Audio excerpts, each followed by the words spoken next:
With all of the uncertainty and fear around the coronavirus pandemic, how are you coping? Are you reacting with fear or responding with a plan? In this episode, you and I will talk about how to create and maintain the best mindset for navigating through this difficult situation. Stephen Carter here, CEO of Stress Solutions, LLC, and your host for the Mind Over Stress podcast. This show gives you the tools, techniques, and mindset to create life-affirming states of mind and body. As this episode of Mind Over Stress is recorded, the world is dealing with a massive pandemic affecting nearly 700,000 people directly and millions of people indirectly. There is a nonstop drumbeat of government and media messaging pointing to dire human and economic consequences. In the U.S., 3 years of stock market gains have been wiped out in a matter of weeks. Schools are closed. Toilet paper, milk, and an array of other items have been stripped from store shelves.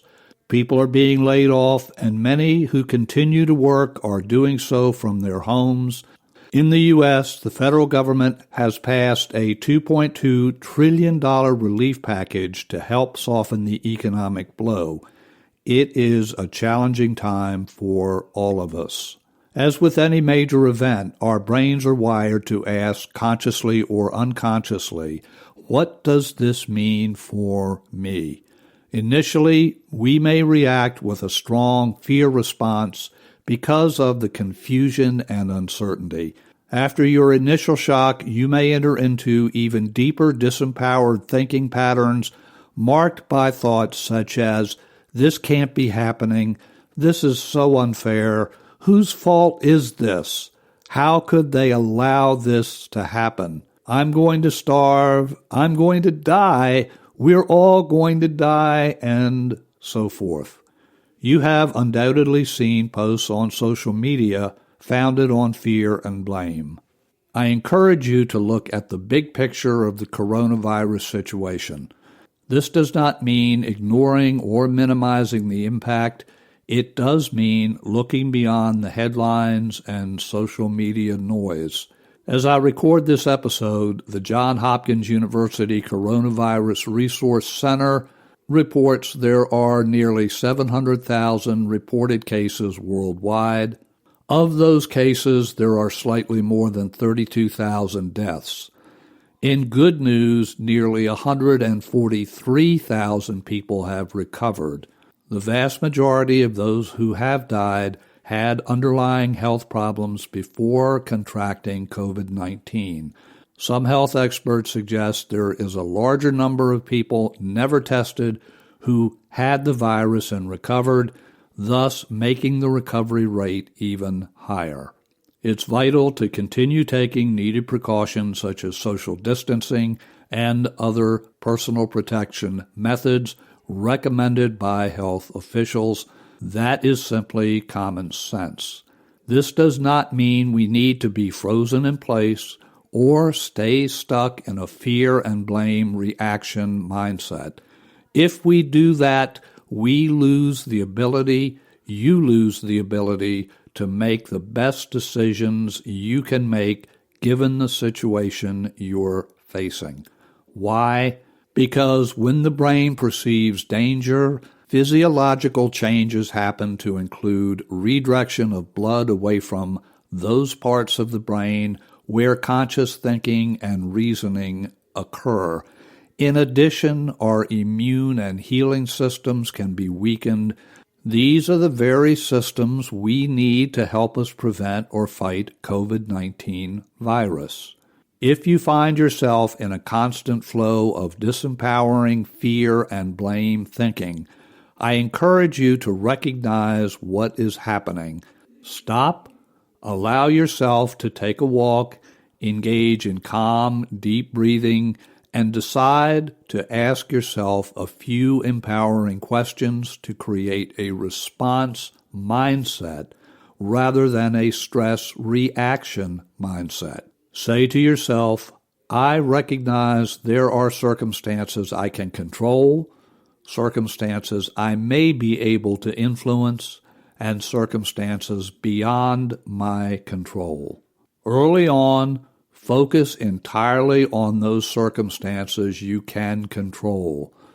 Once you've made all the decisions and taken all the actions you can take in the first category, you can then consider those circumstances you may be able to influence.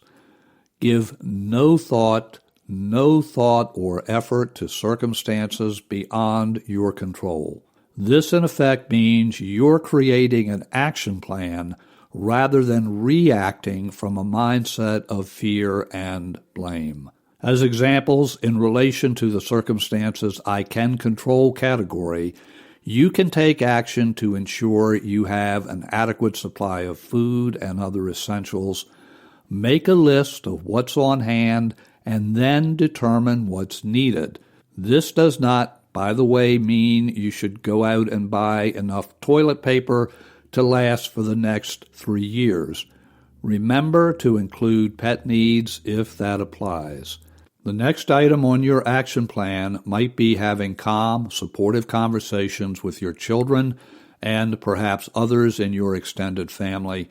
With children, reassure them we are going to get through this situation. Listen to any supportive fears your children express and listen in a supportive way, and again, reassure them we will get through this situation. Talk to your children about how they will continue to learn if they're home from school.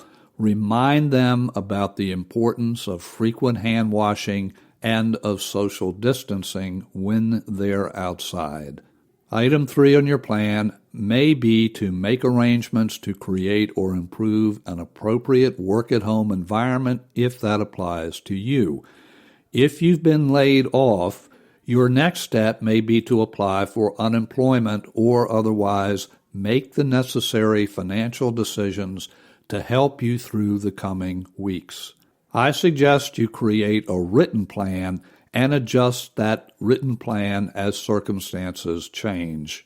In summary, I encourage you to choose a response mindset rather than a reaction mindset. It's vital to keep stress as low as possible to ensure you're at your best in brain, mind, and body. Recognize what you can control and what is out of your control. Focus on decisions and actions within your control. With a written plan, you adjust as circumstances change. Please remember, this too shall pass. We will get through this pandemic. We may even be a stronger and a safer world as a result. I encourage you to share this episode with others you believe can benefit from hearing the information we've shared here. You can subscribe to this podcast and hear previous episodes by visiting us at www.mindoverstress.us. That's mindoverstress.us. Until our next visit together, this is your host, Stephen Carter, CEO of Stress Solutions, LLC, reminding you again, yes, we will get through this together. This too shall pass. Blessings and light. Please stay safe and stay anchored in a mindset of response and calm.